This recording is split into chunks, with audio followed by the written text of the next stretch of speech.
Strengthen your understanding of governance and policy design. The 12-week graduate course in public policy begins 10th January 2026.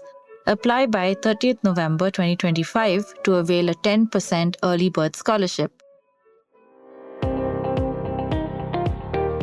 Welcome to All Things Policy, a daily podcast by the Takshashila Institution. We are a bunch of policy nerds based in Bengaluru, and we like bringing fresh perspectives to Indian affairs and Indian perspectives to global affairs. So grab a cup of coffee, sit back, and join us for today's chat. Hello, everybody, and welcome to a brand new episode of All Things Policy. I'll be your host for today. My name is Kripa Koshi, and as you may know, I'm a staff program manager here at the Takshashila Institution, where I manage the 48-week postgraduate program in public policy. Our episode today actually is going to take a high-level look at some of the trends related to non-communicable diseases, or NCDs, in India in particular. But before we get into it, I do want to give a warm welcome to the guest who will be joining us today. Our guest today for this episode will be Marilyn Paul, and I'll just do a brief introduction of Marilyn before I turn over to her. So Marilyn has been working in research and corporate social responsibility for nearly a decade and is a co-founder of Samagrit, a consulting organization that looks at the social impact journey for NGOs, corporates, and others and helps make the process easier. She holds a postgraduate degree in sociology and is a graduate of our PGP program here, and her research interests include many things, but for the purpose of our episode and our time together today, her research interests also include public health issues. So first, a warm welcome to you, Marilyn. Thank you so much for joining us today. Thank you so much, Kripa, for inviting me. And I really feel happy to be part of this, and it really means a lot. And I'm excited to join and contribute. Wonderful. So glad that you could join us. So let's just jump right into our conversation. I'll do a little bit of context setting for our audience, and then we can have a bit of a chat to unpack some of this. So for those who might already be in the know, non-communicable diseases, or NCDs, according to the latest Global Burden of Disease report, accounts for nearly 2/3 of the world's total mortality and morbidity rates. And typically when we're speaking of NCDs, we are touching on cardiovascular diseases like heart attacks and strokes, cancers, chronic respiratory diseases, as well as diabetes, right? Yes. But we also know that when we're speaking of NCDs, a big part of the conversation really has to be the economic impacts or some of the socioeconomic considerations when we're speaking of managing diseases like this. To put a little bit more of a statistic on this, we know that in 2021, 18 million people died from NCDs before the age of 70. For the period of 21-23 in India, we know that NCDs were responsible for about 57% of all deaths, right?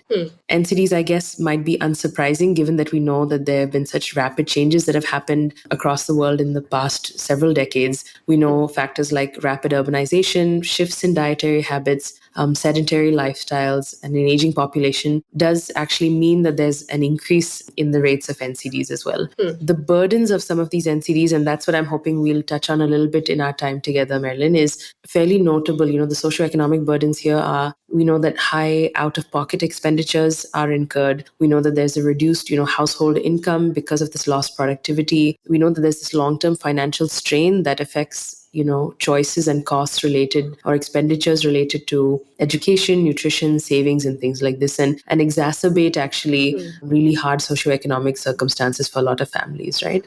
I know that we were also going to touch on a little bit of the expenditure that happens around this in particular. So maybe one more statistic, I think, before we jump into our conversation, which is to say, the mean expenditure by NCD households in a public hospital is typically around 13,000 rupees, which is twice as much when compared to non-NCD affected households. In India, we know that the estimated total health expenditure sits at about 9 lakh crores, which is 3.8% or so of the GDP. Within this total health expenditure, we know that government health expenditure accounts for 48%, and an out-of-pocket expenditure by households accounts for about 40% or so. So these are just rough estimations based on data that we have from 2021 and 2022. But that's a notable number to know that out-of-pocket expenditure is nearly 40% of total health expenditure in India, right? So my question to you would be, how do these fairly high OOPE rates influence the access to NCD care, particularly for low-income populations? Okay. So, Kripa, as you rightly mentioned, the burden of out-of-pocket expenditure, we can call it OOPE, out of payment expenses expenditure here for our context, is fairly high in India. And I would just like to start with one more statistics that is we got from a study from 2017-18 that 15% of percent of households were actually pushed below poverty line due to health expenses. So Wow. this is, I think, where we should start from. And coming back to your question about how these high out of pocket expenses influence access to NCD care, I think we can look at example of our Prime Minister Jan Arogya Yojana as an example, just to start off with. And PMJ actually has a lot of coverage for low income populations. And however, when a systematic review study was done on PMJ and its impact, there were conclusions made that even though the utilization and access to services have increased, there is no conclusive evidence of a reduction in out-of-pocket expenditure under PMJ. So the access to service and utilization have increased because more hospitals, especially private ones, are empaneled under this scheme, and beneficiaries ultimately will have a wider choice of accessing these facilities and these treatment options as well. As a result, these households who earlier avoided or delayed care are more likely to seek hospital treatment when they need it. However, since the maximum spending is happening on medicines and diagnostics at outpatient level when it comes to NCD care, there is little impact of these inpatient schemes under PMJ on the spending part of it actually. And I would also like to mention a working paper, which is very interesting. I was going through, is where, and this is just one of many examples, is that private facilities are charging for services which ideally should have been free of charge because these hospitals feel that the reimbursement rates under the scheme are low, or there's like a huge delay in reimbursements which are happening by the government. So they end up charging. And to what happens in the end out of all of these expenses which are going out of pocket is that the households end up mortgaging assets that they have. They exhaust their savings. We are talking about low income population where they're selling livestocks and they're borrowing funds from private money lenders at high rates to fund these conditions.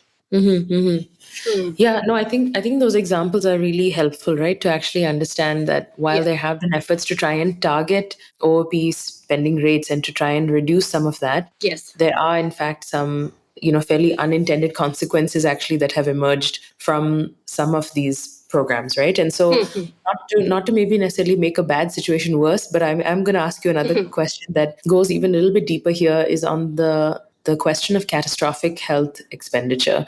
So, folks may have heard of the CHE, or like I mentioned, catastrophic health expenditure, which essentially does have a factor or plays a role rather, is a factor when we are speaking of healthcare costs, right? So maybe in that vein, could you tell us more about CHE and its role on out of pocket, expenditures, and what do you think possibly policymakers are missing on this? Okay. I mean, this is the larger project which I did for my PGP. And since I started reading about this, so first let's get an understanding of CHE. Catastrophic health expenditure occurs when a household's out-of-pocket health expense exceeds 10% of the total household expenditure or 40% of a household's capacity to pay. This is what the World Health Organization methodology is. Now, largely this was done to bring to the fore that not everybody is spending the same amount of money when it comes to out-of-pocket expenditure. So coming back to India, India is a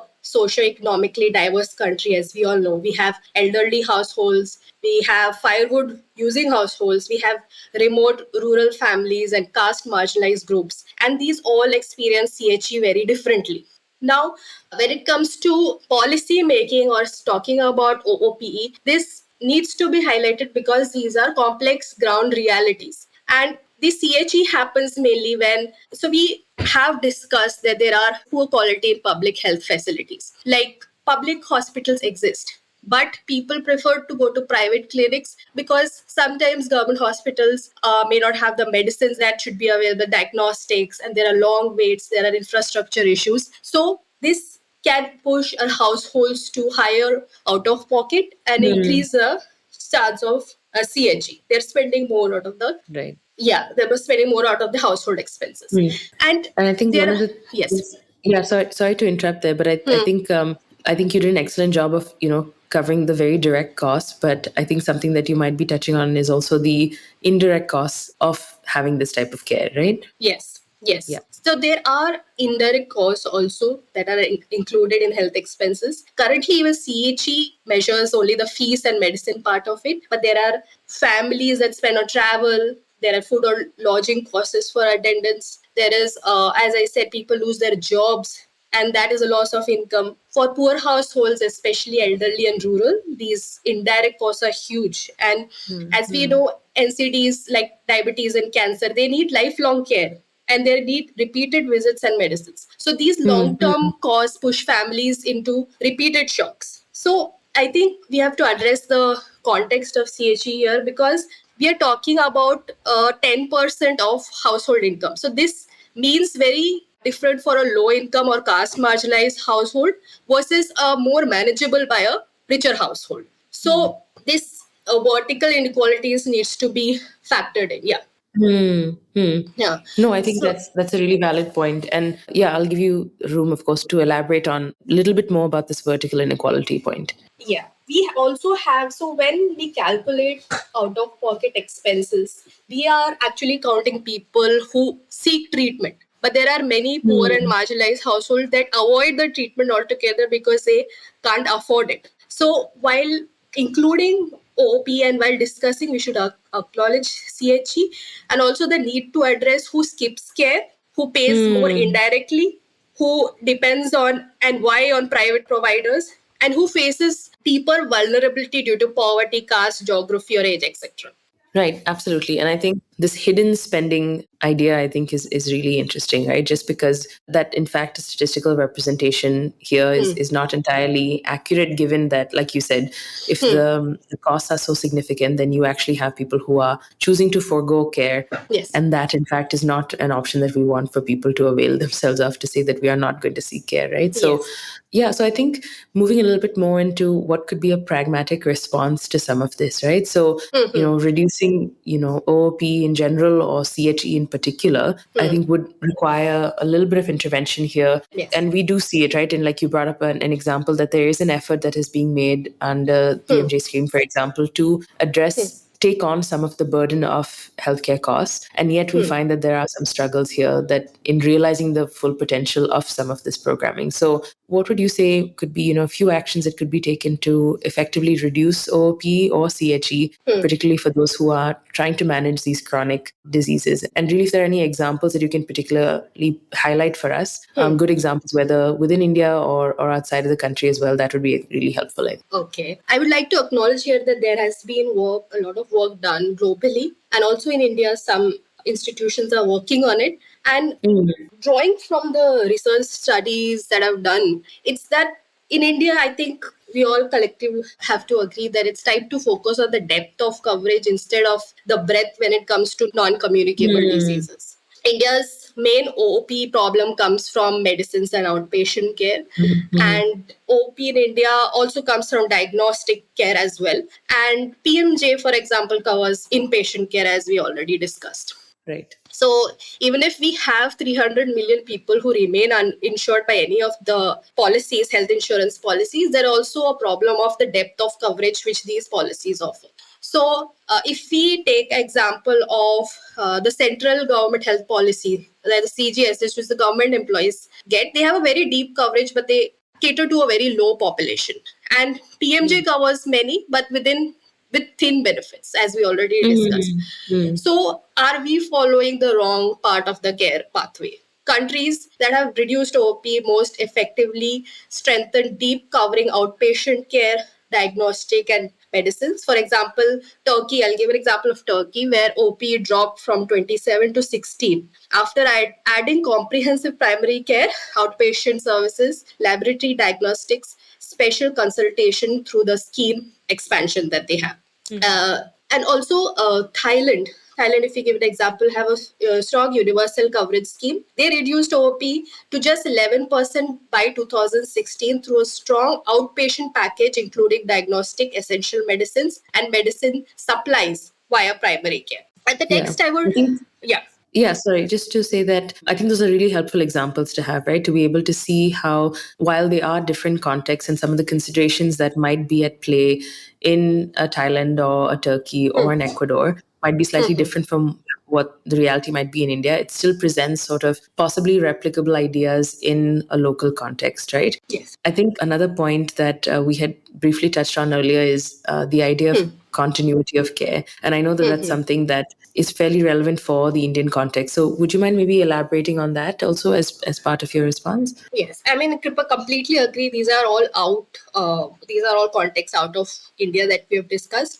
And I would also like to mention PMJ is comparatively new. So we have to give it time to adjust to all this. There is work being done. So the improvisation are taking place. But these are ground realities, and these are good examples that we can obviously learn and address more. So coming back to the continuity of care, it's like there is a comprehensive report by Center for Social and Economic Progress, which was released in February 2025 only. And it highlights that there's a weak integration between doctors, diagnostics, and hospitals. And this forces people to navigate the system on their own and pay at every step. So if you look at the country's example that I've given you, like that of Ecuador or Thailand, they have a unified public network. Or Thailand's case is very interesting, where every case has to go through a primary care center to go to even secondary or tertiary care. So they have a lot of, a comprehensive system. That's Thailand's gatekeeping primary care system,